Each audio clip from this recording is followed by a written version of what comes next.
क्रूस पर मसीह की कहानी। वह दिन सुबह से ही उदास था। यरूशलेम की गलियों में एक अजीब सी सन्नाटा छाया हुआ था। पिलातुस का निर्णय सुनकर भीड़ में कुछ लोग खुश थे, कुछ की आंखों में आंसू थे। गोलगोथा का टीला 3 क्रूस ऊंचे उठे हुए थे। बीच वाले क्रूस पर यीशु मसीह की देह लटक रही थी। उनके सिर पर कांटों का मुकुट था, जिससे लहू की बूंदें गालों पर बह रही थीं। हथेलियों और पैरों में मोटे कीलें ठुकी हुई थीं। वे 7 वचन यीशु की सांसें धीरे धीरे चल रही थीं, पर उनके शब्द इतिहास में अमर होने वाले थे। हे पिता, इन्हें क्षमा कर, क्योंकि ये नहीं जानते कि ये क्या कर रहे हैं। सैनिकों और अपने सताने वालों के लिए प्रार्थना। मैं तुमसे सच कहता हूं, आज ही तू मेरे साथ स्वर्गलोक में होगा।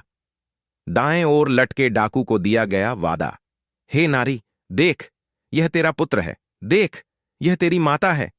अपनी माता मरियम और प्रिय शिष्य यूहन्ना को एक दूसरे को सौंपना। एली एली लमा शबक्तनी। हे मेरे परमेश्वर, हे मेरे परमेश्वर, तूने मुझे क्यों छोड़ दिया। एकाकीपन और पीड़ा की चीख।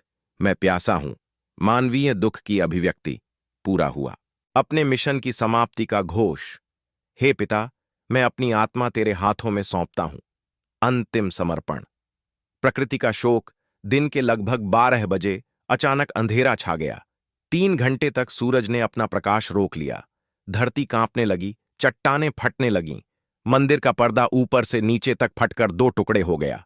अंतिम सांस यीशु ने सिर झुकाया और अपने प्राण त्याग दिए। उस पल एक रोमन सैनिक, जिसने कभी यीशु पर विश्वास नहीं किया था, देखते ही चिल्ला उठा, सचमुच यह परमेश्वर का पुत्र था।